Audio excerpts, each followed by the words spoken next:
नमस्ते भारतवर्ष। शुभ दीपावली।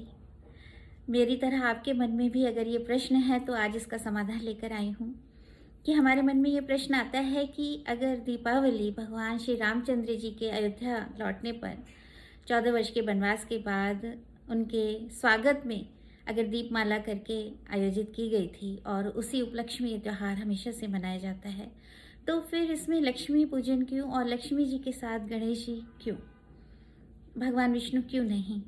तो ये तो हमको सर्वविदित है कि भगवान श्री रामचंद्र जी 14 वर्ष के वनवास के बाद लंका पर विजय करके प्राप्त करके जब वापस अयोध्या आए थे तो अयोध्या वासियों ने आनंद और हर्ष के कारण उनके स्वागत में दीपमाला करके आतिशबाजियाँ जलाकर उनका स्वागत किया था और इसी खुशी में, इसी प्रसन्नता में ये त्यौहार मनाया जाता है।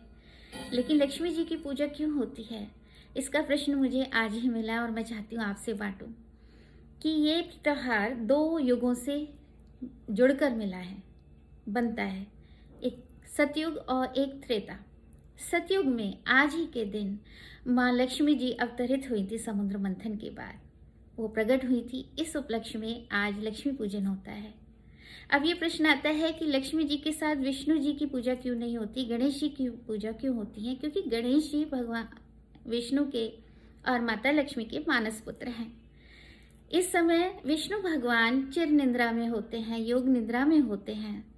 तो योग निद्रा में जब वो जागते हैं तो उसे देव उठान एकादशी कहा जाता है, जो 11 दिन बाद आती है। तो उन्होंने कहा था माता लक्ष्मी को कि जब मैं निद्रा में हूँ तो तुम अपने मानस पुत्र गणेश को अपने साथ रखा करो। तो 15 दिन के लिए शरद पूर्णिमा से लेकर दिवाली तक माँ लक्ष्मी जी हमारे यहाँ धरती पर हम सब पर कृपा करने, कृपा बरसाने, सुख समृद्धि बरसाने आती हैं और अपने साथ रखती हैं अपने मानस पुत्र गणेश भगवान को। उनके बहुत ही प्यारे भक्त कुबेर जी को एक काम सौंपा गया था कि पृथ्वी लोक पर जो लोग हैं उन्हें ऐश्वर्य मिले, सुख संपत्ति मिले, लेकिन कुबेर जी किसी कारण से थोड़े से कृपण हो गए। माँ लक्ष्मी जी को अच्छा नहीं लगा कि ये भार मुझे सौंपा गया था कि मैं ऐश्वर्य की देवी हूँ, मुझे सबको ऐश्वर्यशाली बनाना है। तो वो चिंतित हुई, तो भगवान विष्णु ने उनको यह समझाया कि ये कार्य तुम अपने मानस पुत्र गणेश को सौंपो, वो विद्व विनाशक हैं और सब पर कृपा बरसाते हैं। तो गणेश भगवान जी ने माँ लक्ष्मी का ये कार्य संपन्न करना शुरू कर दिया। इसीलिए दीपावली पर कार्तिक मास की अमावस्या की रात में हम लक्ष्मी पूजन भी करते हैं और भगवान राम के आगमन की आनंद में ये दीपावली भी करते हैं।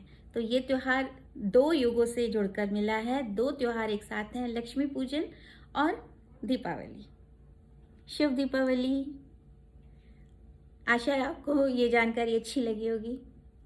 नमस्कार।